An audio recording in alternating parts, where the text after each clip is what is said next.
ఆంధ్రప్రదేశ్లో వైఎస్ జగన్మోహన్ రెడ్డికి, వైఎస్ఆర్ కాంగ్రెస్ పార్టీకి తెలుగుదేశం పార్టీ ప్రధాన ప్రత్యర్థిగా రాజకీయంగా కనిపిస్తుంది. మీడియా పరంగా కానీ, ఇతరత్రా కానీ తెలుగుదేశం పార్టీ కంటే కూడా ఆంధ్రజ్యోతిని ఒక శత్రువు కానీ, మీడియా పరమైనటువంటి ప్రత్యర్థి కానీ చూస్తూ ఉంటాడు జగన్మోహన్ రెడ్డి. ఇద్దరికి మధ్యలో ఆర్కే అంటే రాధాకృష్ణ, మేనేజింగ్ డైరెక్టర్, యజమాని అయినటువంటి రాధాకృష్ణ జగన్మోహన్ రెడ్డికి మధ్య పచ్చగడ్డి వేస్తే బగ్గుమనేటటువంటి వాతావరణమే కనిపిస్తూ ఉంటుంది. కానీ ఇప్పుడు జగన్మోహన్ రెడ్డి లేవనెత్తినటువంటి ఒక ప్రధానమైనటువంటి అంశము, భవిష్యత్తులో తెలుగుదేశం పార్టీ నేతృత్వం వహించాల్సినటువంటి లోకేష్కి సంబంధించి జగన్మోహన్ రెడ్డి చేసినటువంటి విమర్శల్ని ఆంధ్రజ్యోతి రాధాకృష్ణ సపోర్ట్ చేయడం అనేది రాజకీయ వర్గాల్లో కలకలం రేపుతోంది. అది సహేతుకమైనటువంటి విమర్శే, ఆత్మ పరిశీలన చేసుకోవాలి. నారా లోకేష్కి సంబంధించి ఈ మధ్య జగన్మోహన్ రెడ్డి ఒక విమర్శ చేశారు. ఏంటంటే, నారా లోకేష్ ప్రత్యేకమైనటువంటి ఫ్లైట్లు పెట్టుకుని విదేశాలకు వెళుతూ క్రికెట్ మ్యాచ్లు చూస్తున్నాడు, ఇక్కడ ఉండి క్రికెట్ మ్యాచ్లు చూడలేడా?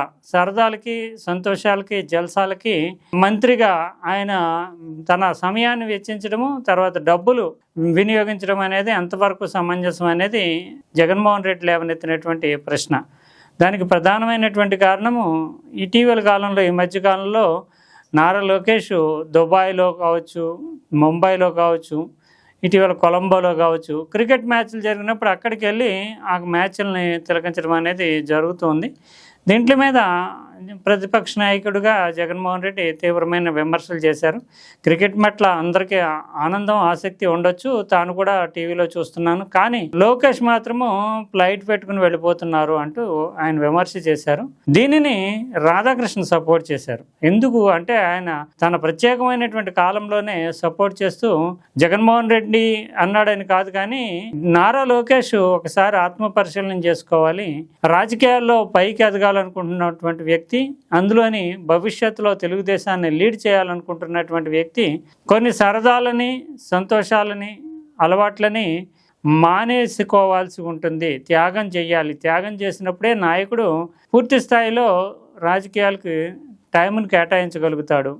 ఈ మేరకు తన తండ్రి చంద్రబాబు నాయుడిని ఆదర్శంగా తీసుకోవాలి. ఆయన ఆల్మోస్ట్ అన్నింటినీ కూడా, అంటే తనకు ఉండేటటువంటి అలవాట్లను కావచ్చు, సరదాలను కావచ్చు, ఇతరత్ర వ్యాపకాలకు కేటాయించే సమయాన్ని కావచ్చు, వీటన్నిటినీ త్యాగం చేసి 24 hours సీజన్డ్ పొలిటీషియన్ లాగా పాలిటిక్స్లోనే ఉండడం వల్ల ఒక కరిస్మాటిక్ లీడర్ కాకపోయినప్పటికీ ప్రజల కోసం పనిచేస్తాడు, కార్యకర్తలకు అందుబాటులో ఉంటాడు అనేటటువంటి భావన అతన్ని ఎలివేట్ చేసింది. ఇప్పుడు నారా లోకేష్ తన సరదాలు, సంతోషాల కోసం విదేశాలకు వెళ్ళడం అనేటటువంటిది ఏ మేరకు సమంజసము? అందువల్ల జగన్మోహన్ రెడ్డి చేసినటువంటి ఈ వ్యాఖ్యను మాత్రం సపోర్ట్ చేయాల్సి ఉంటుంది అన్న కోణంలో తన కొత్త పలుకు కాలంలో సీరియస్గానే కామెంట్స్ చేయడము తెలుగుదేశం వర్గాల్ని ప్రకంపనలకు గురిచేస్తుంది. ఎందుకంటే నారా లోకేష్ అంటే ఏం చెబితే అదే తెలుగుదేశంలో అనేటటువంటి వాతావరణం ఉంది. తెలుగుదేశం పార్టీ ఒక రకంగా పార్టీకి సంబంధించే కాకుండా ప్రభుత్వానికి సంబంధించి కూడా కొన్ని శాఖలు, అంటే పవన్ కళ్యాణ్ ఆ పార్టీకి సంబంధించిన శాఖలు తప్ప మిగతా అన్నిటి మీద ఆధిపత్యం చెలాయిస్తున్నటువంటి దృష్టి కనిపిస్తుంది. అయితే ఇప్పుడు రాధాకృష్ణ లేవనెత్తినటువంటి అంశాల్లో మరొకటి ఉంది. తన చుట్టూ ఉండేటటువంటి వ్యక్తుల యొక్క ప్రభావం, తన చుట్టూ ఎవరు ఉన్నారు వ్యక్తిగతంగా అనేది కూడా నాయకుడి మీద ముద్ర వేస్తుంది. ఇప్పుడు నారా లోకేష్ విదేశీ పర్యటనలు దుబాయ్, ముంబై, కొలంబో ఇవన్నీ వెళ్ళినప్పుడు ఆయనతో పాటు ఉన్నటువంటి వ్యక్తి ఆ పార్టీకి సంబంధించినటువంటి ఎంపీ సానా సతీష్ మీద ఆర్థికపరమైనటువంటి విషయాల్లో అనేక ఆరోపణలు, కేసులకు సంబంధించినటువంటి విషయాలు ఉన్నటువంటి నేపథ్యంలో సానా సతీష్ను వెంటేసుకు తిరుగుతున్నాడంటే తప్పనిసరిగా ఒక చెడు ముద్ర నారా లోకేష్ మీద పడుతుంది అనేది రాధాకృష్ణ యొక్క పలుకు యొక్క సారాంశంగా కనిపిస్తుంది.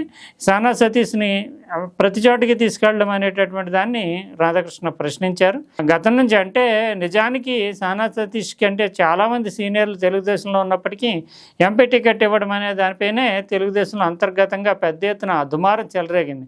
అయితే యువగళానికి ప్రధాన స్పాన్సర్ అని ఆయన తనని చివరి వరకు, అంటే ప్రతిపక్షంలో టీడీపీ ఉన్నప్పుడు వెంట పెట్టుకుని ఉన్నాడు, మద్దతు ఇచ్చాడు ఆర్థికంగా అనేటటువంటి కోణంతో నారా లోకేష్ ఒక ప్రెస్టీజియస్గా తీసుకుని Sanath సతీష్కి MP ticket ఇప్పించారనేది Telugu Desam party వర్గాలు అందరికీ తెలిసిందే. అందువల్ల ఇప్పుడు అంతటితోటి రుణం తీరిపోయింది. కానీ అతనికి ఉండే బ్యాక్గ్రౌండ్, ఫైనాన్షియల్ వ్యవహారంలో ఉండేటటువంటి ఆ స్కామ్స్కి సంబంధించిన ఆరోపణలు వీటిని కూడా పక్కన పెట్టేసేసి కూడా వేసుకుని తిరగడము, విదేశీ పర్యటనలో ఆయన తన పక్కనే కనిపించడం అనేది నారా లోకేష్ ఇమేజ్కి మచ్చ తెచ్చేటటువంటిది అన్న కోణంలో రాధాకృష్ణ వ్యాఖ్యలు చేశాడు. ఈ విషయంలో మాత్రం జగన్మోహన్ రెడ్డి ప్రశ్న సహేతుకము, సమంజసము. సొంత డబ్బులు పెట్టుకుని వెళ్ళాడా లేదంటే ఆయన ప్రభుత్వ ధనంతో వెళ్ళారా అనేటటువంటి ప్రశ్న కంటే కూడా ఇది అంటే కూడా ఎవరిని తీసుకెళ్లారు, ఇంత సమయాన్ని విదేశీ పర్యటనలో సరదాలకి తన అభిరుచుల అలవాట్లకి కేటాయిస్తే భవిష్యత్ నాయకుడు ఎలా తయారవుతాడు అనే ప్రశ్నని లేవనెత్తడం అనేది రాధాకృష్ణ కొత్త పలుకులో కనిపించింది.